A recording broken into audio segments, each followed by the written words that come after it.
பகவான் ஸ்ரீராமகிருஷ்ணரின் அமுத மொழிகள். பக்தர்களுக்கும் ஸ்ரீராமகிருஷ்ணருக்கும் இடையே நடைபெற்ற உரையாடல்கள். பாகம் 6. ஞாயிறு ஆகஸ்ட் 13, 1882. அமாவாசை. மாலை 5 மணி. குருதேவர் தக்ஷிணேஸ்வர காளி கோவிலில் தமது அறையில் கேதார் முதலிய பக்தர்களுடன் பேசிக் கொண்டிருந்தார்.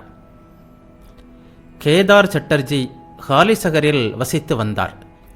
அரசாங்க அலுவலகம் ஒன்றில் கணக்கராக வேலை பார்த்து வந்தார். பல காலம் டாக்காவில் இருந்தார். அந்த நாட்களில் விஜயகிருஷ்ண கோஸ்வாமி அவருடன் குருதேவரை பற்றி பேசுவது வழக்கம். இறைவனின் மகிமை பற்றி கேட்டால் போதும், அவருடைய கண்களில் கண்ணீர் பெருகும். ஒரு காலத்தில் பிரம்ம சமாஜத்தின் உறுப்பினராக இருந்தவர் அவர். குருதேவர் தமது அறையின் தெற்கு வராந்தாவில் பக்தர்களுடன் அமர்ந்திருந்தார். ராம், மனமோகன், சுரேந்திரர், ராக்கால், பவநாத், மா என்று பலரும் அங்கே இருந்தனர்.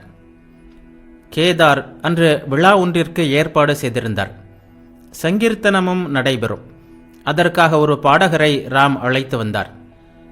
நாள் முழுவதும் ஆனந்த மழைதான். சங்கீர்த்தன வேளையில் குருதேவர் அறையில் உள்ள சிறிய கட்டிலின் மீது சமாதியில் ஆழ்ந்தவராக அமர்ந்திருந்தார். மாவும் மற்ற பக்தர்களும் கீழே அமர்ந்திருந்தனர். குருதேவர் சமாதி நிலை பற்றி பேசத் தொடங்கினார். சச்சிதானந்தத்தை அடைந்தால் சமாதி நிலை வாய்க்கிறது. அந்த நிலையில் கடமைகள் கழன்று விடுகின்றன. நான் பாடகரின் பெயரை சொல்லி கூப்பிட்டு கொண்டிருக்கிறேன். அந்த வேளையில் அவரே வந்துவிட்டார். அதன் பிறகும் அவர் பெயரை சொல்ல வேண்டிய அவசியம் என்ன? தேனி எதுவரை ரீங்காரம் செய்து கொண்டிருக்கும்? பூவின் மீது அமரும் வரை. ஆனால் சாதகர்கள் கடமைகளை விடக்கூடாது.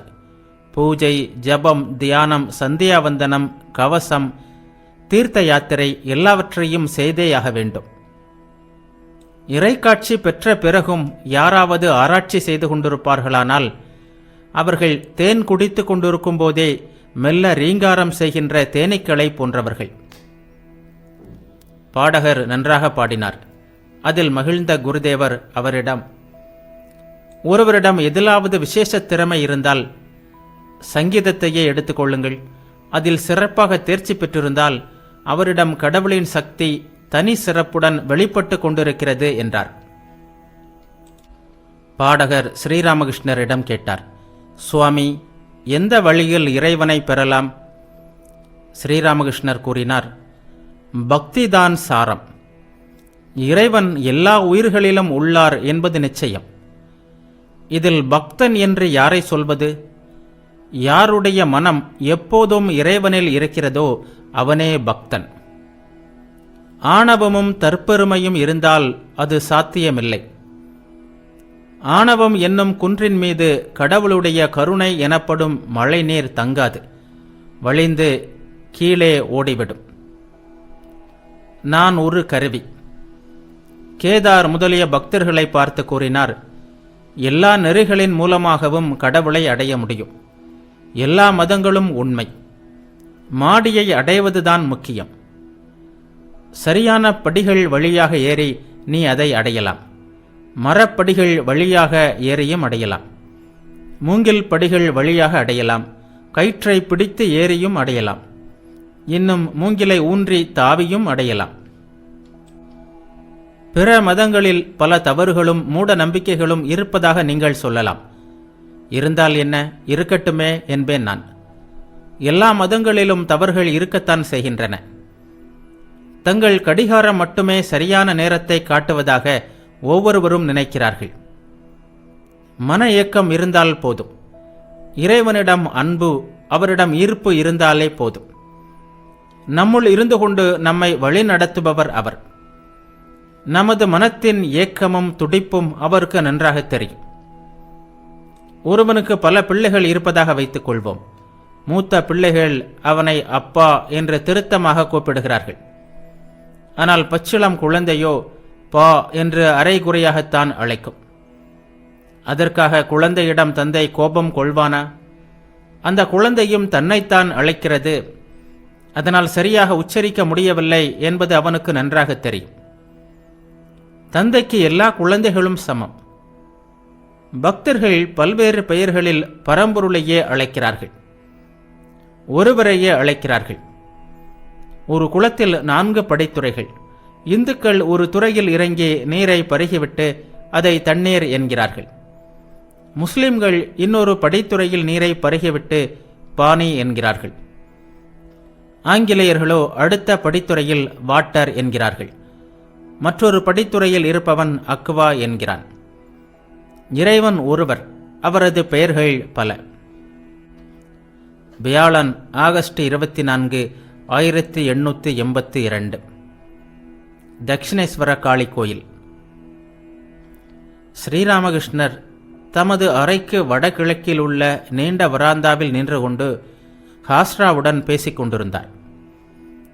மா வந்து அவரது தாமரை திருப்பாதங்களை வணங்கினார்.